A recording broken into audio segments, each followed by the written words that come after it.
जय माँ इंद्राक्षी, जय अम्बे। इंद्राक्षी धाम में दर्शकों आप सभी का हम हार्दिक स्वागत करते हैं।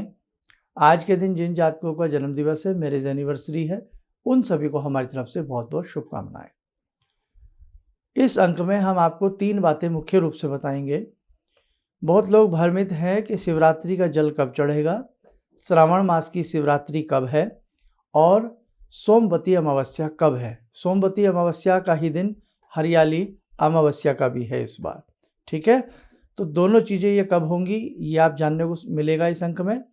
और तीसरी बात, जो 16 जुलाई को विशेष प्रकार से दुर्गा जी का, जगदम्बा का अभिषेक हो रहा है, उस अभिषेक के लिए जो ऑनलाइन अभिषेक करेंगे वो क्या क्या सामग्री लेकर के बैठें, और जो जयपुर आ रहे हैं वो भी क्या क्या सामान अगर थोड़ा बहुत अपने साथ लाना चाहते हैं। वैसे तो सब कुछ जयपुर में आपको वहीं सामान मिल जाएगा, सौजन्यकर्ता की तरफ से, इंद्राक्षी धाम की तरफ से वहीं सामान मिलेगा। लेकिन फिर भी अगर आप कुछ लाना चाहें तो जो सामान आज की लिस्ट में हम लिखवाएंगे उसमें से जो थोड़ा बहुत ला सकते हो वो आप ले करके आ भी सकते हो, ठीक है। और बाकी इस बार का ये पूजन हज़ारों की संख्या में ऑनलाइन ज़्यादा लोग बाग कर रहे हैं। तो ऑनलाइन में हमें क्या क्या सामान का इंतजाम करना है 16 जुलाई के लिए, वो भी इस अंक में हम आपको बताएंगे। आइए पहले आज का हम पंचांग जान लेते हैं। 14 जुलाई सन 2023, दिन शुक्रवार, संवत 2080, श्रावण मास, कृष्ण पक्ष, तिथि आज द्वादशी है और आज की रात बाकी है।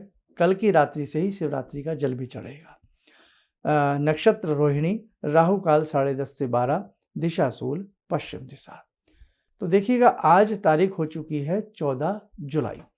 तो सबसे पहले तो हम आपको शिवरात्रि के बारे में बता देते हैं कि जो श्रावण की इस मास की शिवरात्रि है, वैसे तो हर महीने भगवान शिव की शिवरात्रि मनाई जाती है, हर मास में आती है, चतुर्दशी में आती है।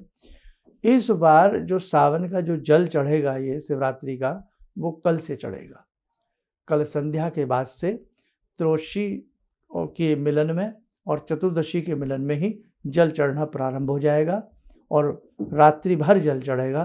परसों सुबह भी, यानी कि 15 की सुबह में भी जल चढ़ता रहेगा। लेकिन मुख्य जो जल का चढ़ाने का सिलसिला प्रारंभ होगा, नियम प्रारंभ होगा, वो कल से ही प्रारंभ हो जाएगा, कल संध्या के बाद से। दूसरी बात, इसी के साथ साथ रात्रि भर भगवान शिव की महिमा में पूजन रहेगा। भगवान शिव के कुछ विशेष नाम होते हैं, उन नामों को बोलते हुए मदार का पुष्प चढ़ावें, धूप दीप अर्पण करें, या एक काम और करें, एक एक बेलपत्र शिव पिंडी पर चढ़ावें, जल चढ़ावें। कैसे कैसे हम भगवान शिव की पूजा करें, कैसे क्या करें, उसके लिए आप हमारा शिवरात्रि विशेषांक देख लें, ठीक है। शिवरात्रि विशेषांक देखेंगे तो उसमें भगवान शिव की पूजा हम कैसे करें, रात्रि में हम किस मंत्र का जाप करें और कैसे हम सदाशिव शंभु से को प्रसन्न करके उनसे विशेष आशीर्वाद प्राप्त करें, हमारा वो अंक आप शिवरात्रि विशेषांक देख लेना। 17 जुलाई की सोमवती अमावस्या रहेगी। किसकी? 17 जुलाई की। अब क्योंकि सावन में है, सावन में चहु और हरियाली हो जाती है, इसलिए इसको हरियाली अमावस्या के नाम से भी जाना जाता है। सोमवती अमावस्या का अपना ही एक विशेष महत्व होता है। उसके लिए भी हम आपको एक दिन पहले सोमवती अमावस्या के बारे में आपको बता देंगे, वो आप अच्छे से सारा सुन लेना, वो सारा विधि विधान कर लेना, ठीक है। अमावस्या का पितरों के लिए भी बहुत अच्छी होती है हरियाली अमावस्या, और जिसमें सोमवार के दिन अमावस्या आती है, तो इसीलिए उसको हम सोमवती अमावस्या भी कहते हैं। अब ये दोनों चीज़ें तो आपको समझ में आ गई। छोटा सा अंक बनाया केवल आपको संदेश देने के लिए हमने आज का। अब हमारे विशेष रूप से एक विशेष पूजन है जगदम्बा अभिषेक का। जो शक्ति साधना से जुड़े हों, भगवती ममतामयी से जो प्रेम करते हों, एक विशेष प्रकार का अभिषेक जयपुर में होने जा रहा है। नाना भांति की कामनाओं को पूर्ण करने के लिए, कष्टों को दूर करने के लिए, श्रावण के महीने में ये विशेष अभिषेक है। दिन संडे का है, रविवार का दिन है। सुबह 10:30 बजे से लेकर के करीब 1:30-2 बजे तक जगदम्बा का ये महाअभिषेक किया जाएगा।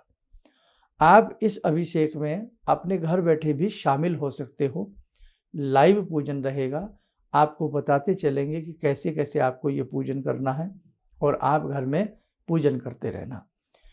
इस पूजन में क्या क्या सामग्री चाहिए वो मैं अभी आपको लिखवा दूंगा, आप सब लोग लिख लेना। इस पूजन में इंद्राक्षी धाम के जो वहाँ पर आपको वॉलेंटियर मिलेंगे, तो जो जयपुर में ये पूजन रहेगा, जो आकर के वहाँ पूजन करना चाह रहे हैं, जिन जिन का नाम रजिस्टर्ड हो चुका है, जिन्होंने नाम रजिस्ट्रेशन कराया है, तो वो लोग वहाँ आकर के संपर्क भी, उनके गले में वो टैग रहेगा इंद्राक्षी धाम का, उनसे संपर्क कर लेना। वो आपको अच्छे से बिठाने का सारा इंतजाम वहाँ पर करवा देंगे। तो आप वहाँ पर जो लोग आ रहे हैं, क्या क्या सामान लाना है वो भी लाना चाहो तो ले आना, नहीं तो आपको ऐसी कोई आवश्यकता भी नहीं है, वहीं मिल जाएगा। हाँ, अपने वो 5-6 बर्तन आप जरूर लेकर के आना। जैसे नोट कर लीजिए आप, एक गहरी सी थाली परात, 2 कटोरी, 1 चम्मच, 1 गिलास, 1 लोटा जिसमें 1-1.5 लीटर जल आ सके। बाकी अभी जो मैं सामग्री लिखवाऊंगा उसमें से थोड़ी बहुत कोई आप लाना चाहो तो ला भी सकते हो। ठीक है। अब ये जो कार्यक्रम है 16 जुलाई को, जो ये कार्यक्रम संडे के दिन जयपुर में होगा, ये सुबह 10:30 से होगा। किस चैनल पर आपको ये देखने को मिलेगा, ध्यान से उस चैनल का नाम लिख लें। हमारे 2 चैनल हैं, इंद्राक्षी, श्री इंद्राक्षी धाम, और दूसरा चैनल है हमारे नाम से प्रोफेसर धर्मेंद्र शर्मा। तो ये जो लाइव कार्यक्रम आएगा वो इसी मुख्य चैनल पर आएगा, प्रोफेसर धर्मेंद्र शर्मा। ठीक है। जो इंद्राक्षी धाम पर हमें सुनते हो, फेसबुक पेज पर हमें सुनते हो, तो आप सभी के सभी लोग उस दिन 10:30 बजे प्रोफेसर धर्मेंद्र शर्मा वाले चैनल को जा कर के ओपन कर लेना। उसमें ऊपर सेक्शन आता है लाइव का, लाइव पर टच कर देना तो आपको लाइव प्रोग्राम दिख जाएगा। ठीक है। ये इसकी प्रक्रिया रहेगी। अब मैं आपको सामग्री भी लिखवाऊंगा सारी की सारी, आप वो सामग्री सारी नोट करें। सबसे पहले दुर्गा जी की एक धातु की, चांदी की या किसी भी मेटल धातु की दुर्गा जी की छोटी सी मूर्ति, क्योंकि अभिषेक होना है इसलिए धातु की चाहिए, जल आदि गिरेगा, दूध दही अर्पण किया जाएगा, इसलिए धातु की चाहिए, कागज पर नहीं। कुछ वस्त्र जो दुर्गा जी को बाद में आप चुन्नी वगैरह छोटी सी उड़ा सकें। धातु या मिट्टी का एक छोटा सा कलश, और वो कलश जल भरकर आप 16 तारीख को 10:30 बजे से पहले तैयार रखें। गंगा जल, कुछ गंगा जल उसमें भी मिला लें, बाकी हम उसमें क्या क्या आपको मिलाना है अभी बता देंगे। एक नारियल रखें, फल, थोड़े से फूल माला 1-2, आम के पत्ते कलश में लगाने के लिए, थोड़ी दुर्वा, जब गणेश पूजन होगा तो गणेश जी को दुर्वा चढ़ाई जाती है, भवानी अंबिका को दुर्वा नहीं चढ़ाई जाती।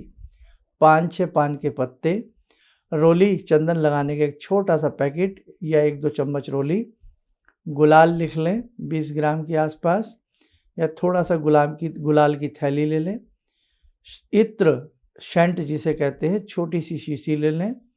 आधी 1 किलो मिष्ठान ले लें, खोए का कुछ भी, लौंग, इलायची, कमलगट्टा, हल्दी, ये सारा सामान 2-2 तोला या 20-20, 30-30 ग्राम अपने पास रखें।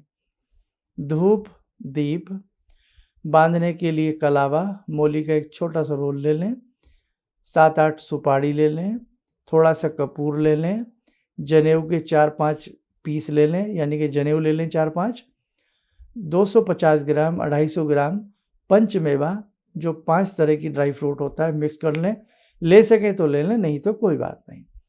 थोड़ा शहद ले लें, थोड़ा 2-4 चम्मच शहद, घी ले लें 50 ग्राम के आसपास, 1 लीटर दूध ले लें, 50 ग्राम दही ले लें, 50 ग्राम देसी शक्कर गुड़ वाली मिल जाए तो ले लें, नहीं तो मिश्री को पीस करके शक्कर बना लें वो वाली।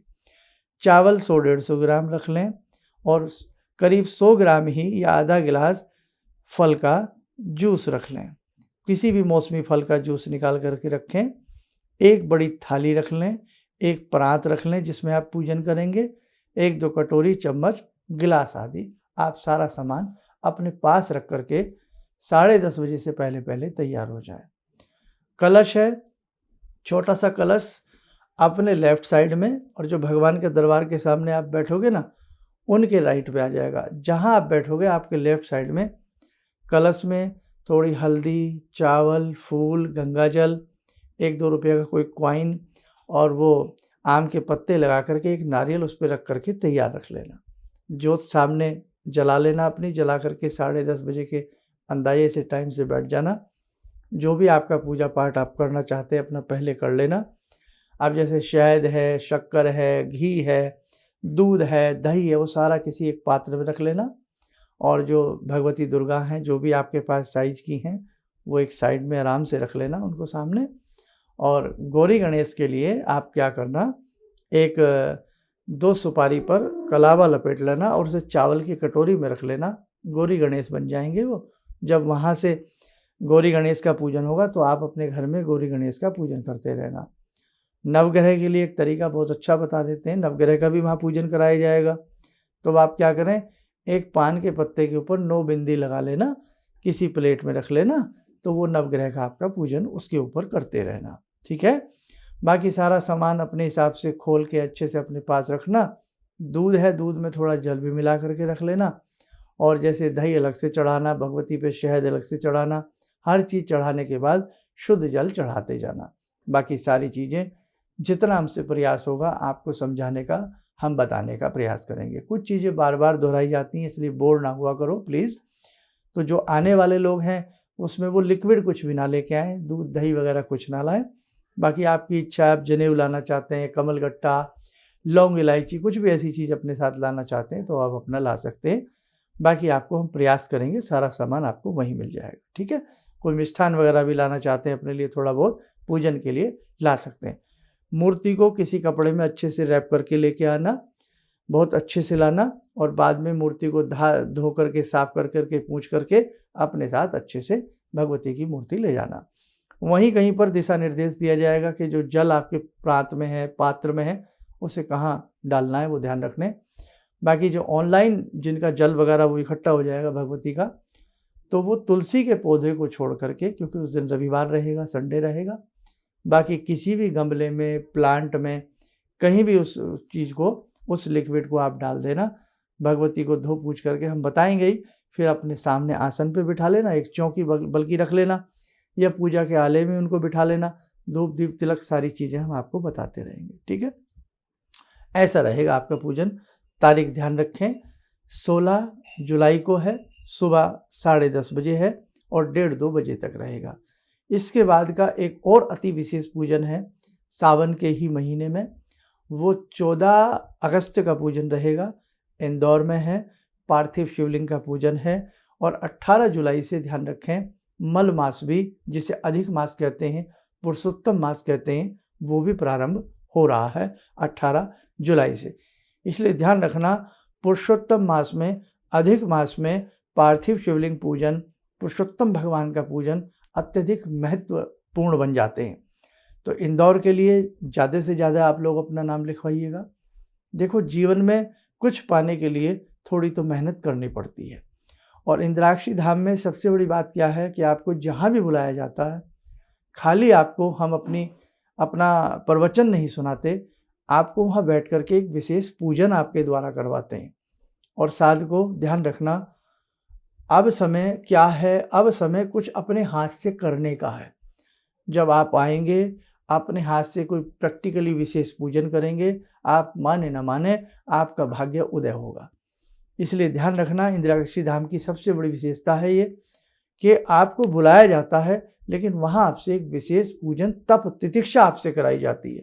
और जब हम खुद अपने हाथ से कुछ करते हैं तो वास्तव में भगवान अति प्रसन्न होते हैं और हमें भौतिक और आध्यात्मिक सुख की प्राप्ति होती है। तो 14 अगस्त के लिए सावन का सोमवार है, अधिक मास पुरुषोत्तम मास का सोमवार है। तो उसके लिए आप अभी से अपने नाम रजिस्टर्ड करवाना शुरू करें, कहीं सीट उसकी फुल ना हो जाए, फिर आपको लास्ट में मना करना पड़ता है। तो ये एक संक्षिप्त जानकारी थी इस कार्यक्रम में। और आज जैसे कि 14 तारीख है, कल शिवरात्रि है। ये महाशिवरात्रि नहीं है, महाशिवरात्रि आती है फाल्गुन मास में। किसमें? फाल्गुन मास में। तो ये मासिक शिवरात्रि है और श्रावण मास की शिवरात्रि है। कल रात्रि से इसका जल चढ़ना प्रारंभ हो जाएगा। आइए मेरे साथ को जुड़ते हैं आज की ध्यान साधना में भगवती जगदम्बा से। ॐ सिन्दूरारुणविग्रहां त्रिनयनां माणिक्यमूलस्फुरात् स्तारानायकशेखरं स्मितमुखी भापेन वक्षोरुवां पाणिभ्यामलपूर्णरत्नचषकां रत्नोत्परां बिभ्रति सौम्यां रत्नगटस्थरक्तचरणां ध्यायेत् पराम् अम्बिकां खड्गं चक्रगदेषु चापपरिगान् शूलम्बुशोण्डिं शिरा शङ्खं समदधतीं करे स्त्रीनयनां सर्वाङ्गभूषावृतां नीलासमद्युतिमास्य पाददशकां सेवे महाकालिकां यामास्तो स्वपितैहरो कमलजो हन्तुं मधुं कैटवं विद्युद्दामसमप्रभां मृगपते स्कन्दस्थितां भीषणां कन्या विहकरवालखेटविलसा धस्ताविरासेवितां हस्तेश्चक्रगदाशिखेटविशिखां चापं गुणं तर्जनीं विप्राणामलिलात्मिकां शशिधरां दुर्गां त्रिनेत्रां भजे। कवच बना लें, ध्यान करें, जगजननी का शुभ आशीष हम सबके ऊपर बरस रहा है।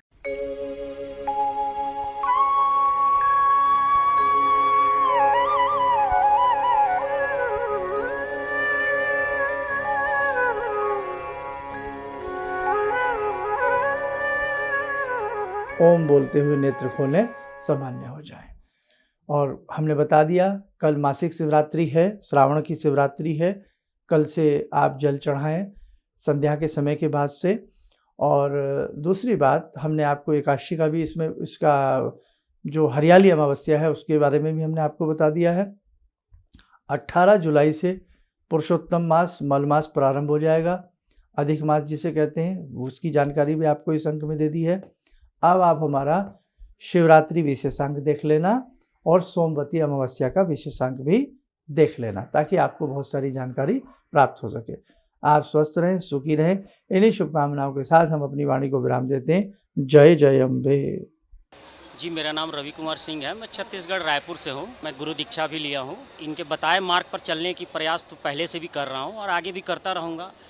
और मेरा लोगों से यही कहना है कि इनके बताए मार्ग पर चलें। ऐसा इसलिए कि सच के मार्ग पर चलने वाले बहुत कम लोग मिलते हैं। ये सिर्फ कहते हैं भगवान से जुड़ो और साधना करो, और भगवान से बड़ी शक्ति तो कोई नहीं। गुरु, गुरु के बाद भगवान, गुरु, माता पिता और भगवान, ये तीन चीज़ को अगर हम लोग अपना लें अपने जीवन में तो फिर नहीं लगता है कि हमें किसी की ज़रूरत पड़े। हमारे लिए तो बस अब जो भी हैं सो गुरु जी ही हैं।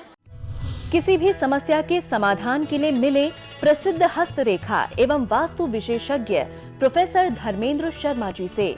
नोट: शिविर में भाग लेने हेतु एवं व्यक्तिगत रूप से मिलने के लिए कॉल करने का समय सुबह 10 बजे से शाम 6 बजे तक।